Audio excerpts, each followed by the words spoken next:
This time on Distant Shores, we visit the Annapolis Sailboat Show, where we meet up with fans and patrons of Distant Shores and other sailing YouTubers, check out equipment for our new boat, and learn what qualifications you might need if you want to charter a sailboat. Then we have an update on the build of our new 49-foot expedition sailboat. As the conduit and wiring runs have been completed, the insulation is going in, and the interior of the boat is now being installed into the hull from the mock-up. We're Cheryl and Paul Shard, hosts of the Distant Shores Sailing Adventure TV series. We've been cruising and living aboard for 34 years, documenting the sailing lifestyle. Join us for the building of our fifth boat, a custom aluminum Orion 49.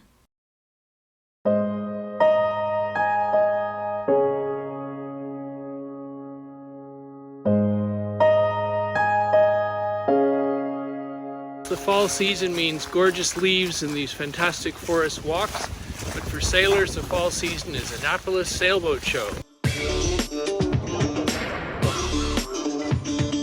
Every October for almost 40 years, Paul and I have made the trip to Annapolis. Most years we've sailed there and have had a couple of our boats in the show, but this year we're driving down since we're between boats. With the schedule we're keeping on this trip, we're especially grateful to the sponsor of this week's video, AG1. Our lifestyle involves a lot of traveling, so maintaining good health and nutrition is important to us. We've always taken vitamins to maintain wellness, but recently we've replaced them all with one comprehensive nutrition supplement, AG1. Just one scoop or one handy travel pack mixed with 8 to 12 ounces of water makes an energizing morning drink. Good before breakfast on an empty stomach for best absorption. It has a slight sweetness, a bit like apple juice. AG1 is a science-driven formulation of vitamins, probiotics, and whole food-sourced ingredients that support your brain, gut, and immune system. When we first started using AG1, we really noticed an improvement in our digestion and our energy levels. Drinking AG1 daily is especially good when we're traveling or on a passage when you're susceptible to sleep deprivation or end up eating irregularly. If you want to give it a try, click on the link in the description below. With your first purchase, you'll get a free 1-year supply of vitamin D3 plus K2 and 5 travel packs. It's a 9-hour drive from Toronto, Canada to the USA through New York State and Pennsylvania to Annapolis, Maryland for the annual In-Water Annapolis Sailboat Show. At the show, we give cruising seminars, hold several meetups, talk to fans and followers of the Distant Shores Sailing TV series and YouTube channel, and celebrate our wedding anniversary. Wandering the boat show, we really enjoy meeting up with viewers of our videos. And thanks to social media, are reminded that we are spending our 38th wedding anniversary with friends. Happy anniversary. Thank you. Enjoyed y'all's channel for a long time. Thank you so much. Thanks for making great content. Used to watch you guys on Ion TV. Oh yeah. Oh, yeah. That's way back. Remember television? Yeah, I remember television. Kind of boxy looking thing. Yeah. We had one at one time. Yeah. Oh, that's great. Well, I didn't mean to stop you. I just had to say something. No, we so appreciate hearing that people enjoy the show. Yeah. Thank you. Well, we're sailing now, so You inspired us. we're very close to throwing the lines off. Inspired you to get throwing the lines off? Are you heading down to the Bahamas? We are. Oh, We Have are. a fantastic time. Yes. You should have a great time. Thank you very Well, much. you know, a bad day on the water is better than a good day on land. You got that right. Thanks, guys. Thank y'all. Okay, ciao. the Annapolis Sailboat Show is one of the most popular in-water sailboat shows in North America. Every October, boat manufacturers and marine suppliers of all description come together for a long weekend in this lovely waterfront town. It's a great place to check out the latest gear and developments. I was interested to see a few more hybrid electric drives around, including HH catamarans, since our new Sail Orion 49 will have a hybrid drive. Are you interested in electric or hybrid propulsion? Throw a comment below. I went aboard an Antares 44 fitted with a hybrid drive, and learned how they used it when this boat sailed up from Argentina. My name is Mark Silverstein, and I work with Antares Catamarans, and we're focused on the hybrid here at the boat show. Is this hybrid system a tested system, or is it something new that's just people are starting to just put on their boats? And the reality is we're using a system that's been developed and used in Europe and the UK for over 15 years. So this is a proven technology that's not new to boats. It is new to production catamaran builders like ourselves and others at the show that are now taking that exact same technology and putting it into their catamarans. So what does that mean in reality? What that means in reality is that now we're able to actually propel these boats by electric or by diesel or any combination of both. It's important because we're now able to also, while we're sailing, regenerate while we're sailing up to 340 watts per side at 7 knots, a total of 640 to more based on boat speed. So 7 knots is kind of the sweet spot for regeneration. And so what we're finding now, we have combined between ourselves and one other manufacturer about 25,000 nautical miles of sailing on this system. So this is not a new system, and it's being used in virtually every single boat that's being sold by Antares Catamarans. They are going with the hybrid option. And that is also true of other manufacturers that are using this exact same technology from the same manufacturer in the UK. It's exciting to see because there's a tremendous amount of interest from other people about this, and all of our boats seem to be going this direction. All right, so let's talk about what this means in reality. So here we are in Annapolis at the boat show, and it's time for us to move. How do we move this boat? How do we engage this boat with the electric hybrids? It's really simple. All I have to do is engage the hybrid control unit over here, and I've just turned on my hybrid electric motors. And now it's simply a matter of putting this boat in forward, which I've just done, and I'm now motoring the boat forward. You can't hear it, it's a hybrid, and we're burning through 17 amps of doing that. So now I can put the boat back into neutral, and we're neutral. That's all there is to it. So the question then becomes, if for some reason I need to use my diesel, what do I have to do? It's simple. All I have to do is start my Yanmar diesel engines, and automatically the hybrid system will switch to diesel propulsion. So the reality is, people always ask, what's the range of the hybrid? How practical is this? At 5 knots, we have between 22 and 25 nautical mile range. That's plenty of range for me to get from one anchorage to the next if it's somewhere close, for sure in and out of marinas. And it's a very simple process to be able to switch between hybrid and the diesel propulsion.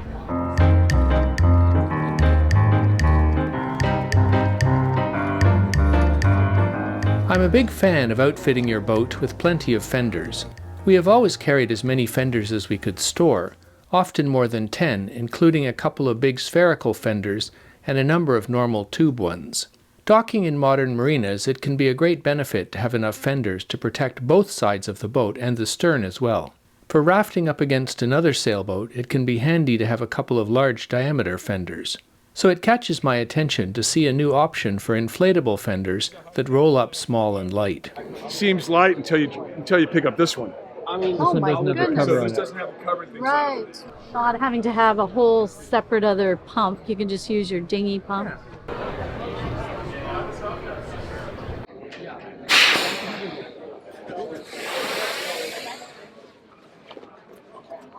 So for storage, if you're going to be offshore for a while, you don't want the fenders kicking around. Think how much room 6 or 8 of these takes. The same adapter that would be used for a inflatable dinghy. Right. Same hose end.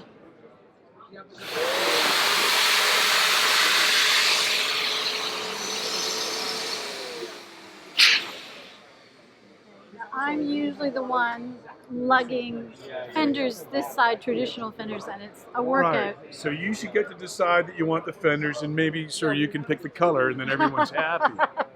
Here you go. You're lifting with your baby finger. Yeah. Yeah, that's pretty good. It's not woven, it's knitted. The fibers start at the bottom, they come up here, they go all the way to the same fibers the whole way. It's knitted, not woven. And you have a different knit pattern here than here. The top and the bottom patterns allow for expansion. So when you blow it up in the morning, it heats up during the day. These expand, you maintain your back pressure that you need for it to do its job. And then in the evening, when the air cools down, the top and bottom contract again, so you still maintain the pressure you need for it to do its job. The technology of your vinyl fenders hasn't changed in the last 30 years. Until now. Plenty of yacht charter companies come to the boat show. Did you know you might be able to rent a boat yourself? Hi, yes, my name's Lisa Nichols. I am the Senior Charter Specialist with Navigare Yachting. My specialty is charter sales for Navigare. We are the third largest charter company in the world, and we have bases in the Med and in the Caribbean as well. We have almost every size of Bali in our fleet now, as well as lagoons and fountain Peugeots.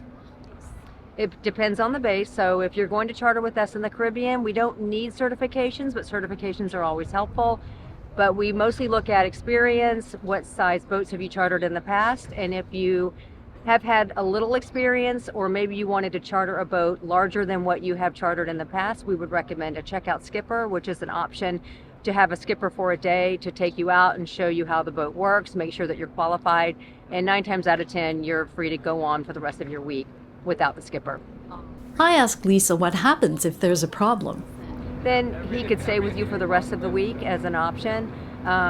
So pretty much that's what would happen. You would have to go out with him for the rest of the week if he didn't feel like you were qualified to take the boat out on your own. Mostly people are okay. It's just a matter of getting used to the size, a bigger size boat. We also offer crude charters, so we can provide a captain and a cook for any charter as an a la carte option. We have one fully crewed boat in the BVIs that comes with its own crew. And then in the Mediterranean, the requirements are a little bit stricter. We have to have your ASA certifications, as well as mostly the 104, and then included with that, we have to have the IPC, which is an international sailing certificate that also includes a VHF requirement. Mm-hmm. Beautiful weather so far. Gorgeous. Have you had lots of people come to the show?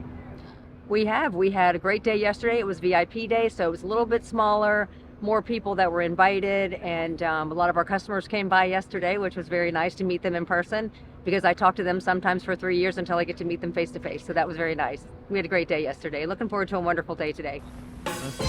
If you have ever wanted to try out tropical sailing and get an introduction to the cruising lifestyle, Paul and I invite you to sail with us in the lovely British Virgin Islands for a week this winter. We've put together an all-inclusive package aboard a Bali 4.8, a very luxurious catamaran. We've been running these weeks since 2007, introducing people to this amazing lifestyle on the water. Participate as much or as little as you'd like. So we try to do get-togethers when we come down to Annapolis because there's so many people in the town at the same time for the boat show. So we're having a Patreon meetup, one of the pubs here. Perfect day today to be in the pub instead of out of the boat show because it is just pouring rain. I think we are booked in at Middleton's here, the Middleton Tavern, established in 1750. Close enough. Look who I found. It's Mary Lee. Hey, Mary Lee, good to see you. Oh, we're in the way already. One of the highlights of the Annapolis Sailboat Show is the Cruisers Creating Content booth, where you can meet your favorite sailing podcasters, bloggers, and video creators all in one place.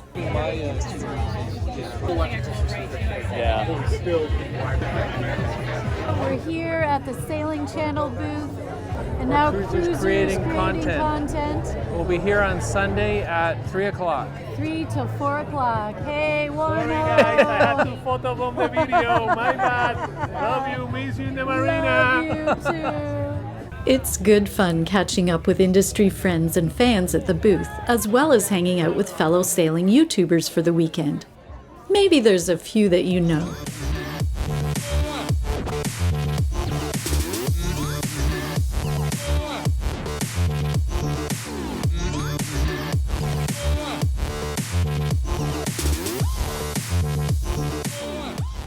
So I hope you've enjoyed the visit to the Annapolis Sailboat Show with us. It's just one of the great things about autumn in this part of the world.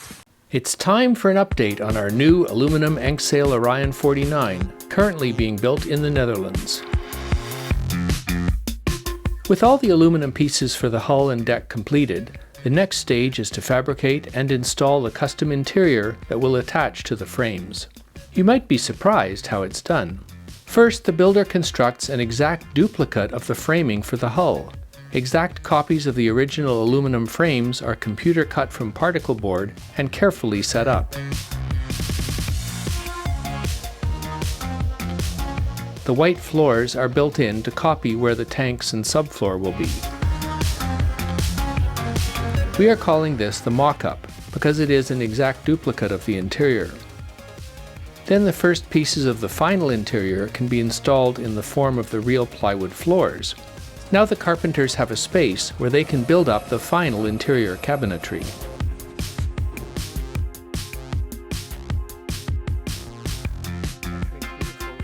After a few months' work, the interior is coming together using the mahogany we chose in an earlier episode. See link below. Meanwhile, the forward cabin has been built as a separate mock-up next to the main cabin mock-up, right on the woodshop level. And the hull itself has been brought into the finishing shed, as we're getting into the last few months of construction. It was a big time savings to be able to work on the interior at the same time the hull was being worked on. A few months ago in the paint shop, the deck was painted. It was also painted inside, below the waterline, to make it easier to clean and maintain. Then the hull was moved to the main build shop.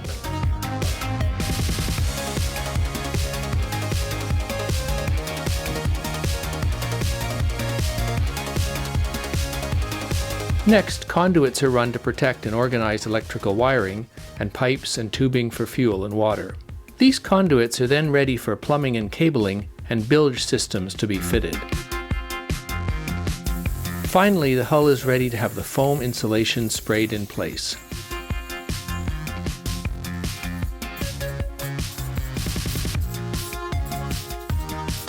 Normally, all this would have to be done before the carpenters would be able to get into the boat and start fitting woodwork. But in this case, the carpenters have been working for months on the interior cabinetry, building the forward cabin, the main heads and shower, the galley, the salon, and all the rest.